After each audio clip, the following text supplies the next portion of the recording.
little Jeep family here, and we are officially starting a YouTube page. I've had a lot of people request it, say, just asking about some of the things that I've done to my Jeeps, my wife's Jeeps, my kids' Jeeps. And so the first video that we're going to start off with is I'm going to be finally painting Zombicon over here.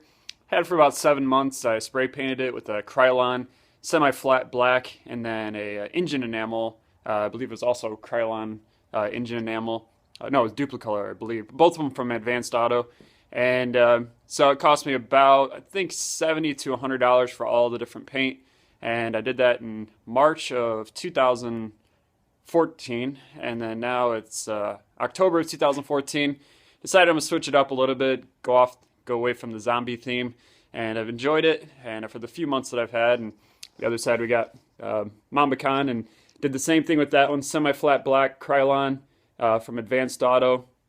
And then the pink is actually a gloss pink, and it's got like a metallic shimmer into it. Really turned out well. It's also a spray paint, and but that's a Krylon. They only sold that at Joann Fabric and some of the lady stores. So, but that one, I'm pretty happy with the way that it all turned out. And so, anyways, but I'm gonna go through a couple steps on some of my prep work and things that I do to prep the Jeep, and we'll get started.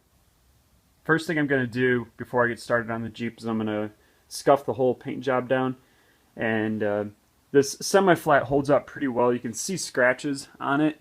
That was actually from a little wheeling adventure we took a couple weeks ago, and I got some nice little Colorado pinstripes, as people call it. But anyways, one of the things though that I'm going to end up doing though is here with the scuffing pad. I'm just going to go over, after I take all the decals off, I'm going to go over the entire Jeep with this scuff pad, and it'll take me probably about an hour or so, and I'll just scuff it up real good to make sure the new paint's going to adhere to it well.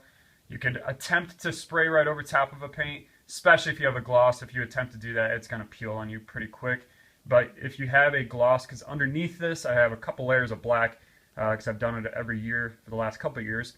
But underneath this is it's the Islander, the 1991 YJ Islander. If you ever look it up, it's kind of like a mermaid blue, baby blue color.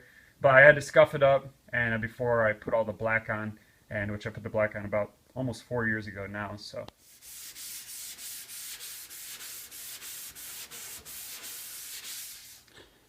that is about what I would do for each section of the entire Jeep right there. And you can kind of see the difference there in the light.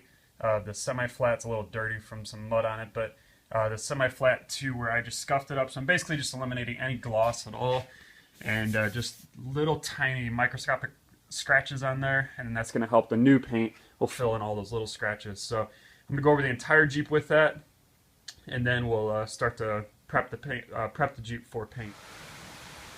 I just finished scuffing down the whole Jeep. Did a couple little spray spots just to see what it would look like. Underneath my hood cover, it was pretty nasty once I took that off, so I'm going to go ahead and wash the whole Jeep down, just get all the dirt and debris out. Just a couple touch-up spots, I just wanted to see what it would look like. So, next, wash, then prep it, then paint. At this point, I've already finished scraping down all the old paint, or scuffing up all the old paint, and then I've also washed it down, gone through, I've gone and masked everything that I want masked off. I've got my seats masked off, of course my windshield, just anything I don't want paint on at all, because I'm going to lay the first layer down. Got my headlights. Could take the headlights out if you really want to. I just mask mine off. Doesn't take that long to mask them off. Got kind of an ugly looking job down there over my winch, but then I'm just going to throw a blanket over my bumper. Again, you could take that off really if you want to also.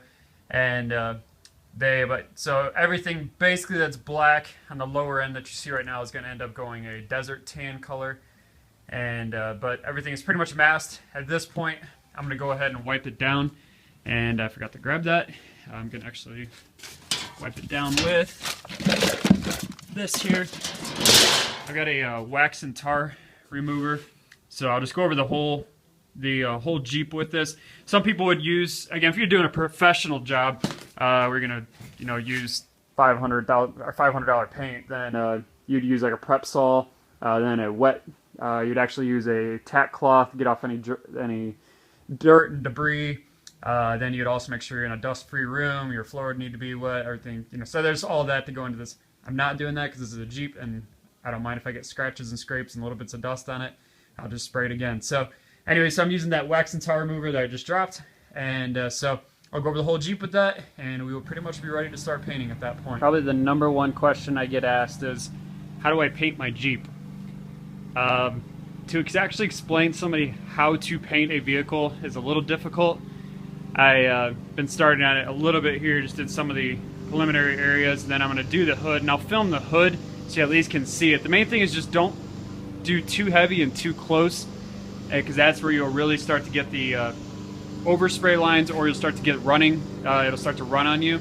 And so you want to do a semi-mist coat on it for the first coat, and rather do mist over the next couple of coats. If you try using a gloss, I'm using a flat Rustoleum. It's the first time I've ever actually used this. I usually use a Krylon semi-flat from Advanced Auto, but this is the first time I've ever actually used this. And but just the main thing is to put a light coat on, and when you're working with flat, you're a lot better off just because you're not going to really get overspray lines, the left-right lines you normally would see with any type of a gloss paint. And so you have to be real careful if you're working with a gloss or even a semi-gloss or a flat, semi-flat. You still can get those overspray lines. You really don't see them too much on my Jeep from where I used to have it in black, and I tried to do as best as I could and to try to eliminate any type of overspray. But anyways, as you'll see here, and as I go through and just try to, as best as like I said, stay as close as you can and without having any overspray lines. At this point, I've already finished all the tan, and I've gone through. I'm going to do the upper half black, which you'll see when it's all done. But I went through and masked off all the tan down below. I could have done this prior to. It might even been a better idea to do the black first, and then mask off the black. But anyways, I did it opposite. So I masked off the tan. So pretty much all the tan has been covered off with blankets or just old material there. And then I've started doing the roll cage just a little bit here. It's going to be hard to see, but the roll cage is black there.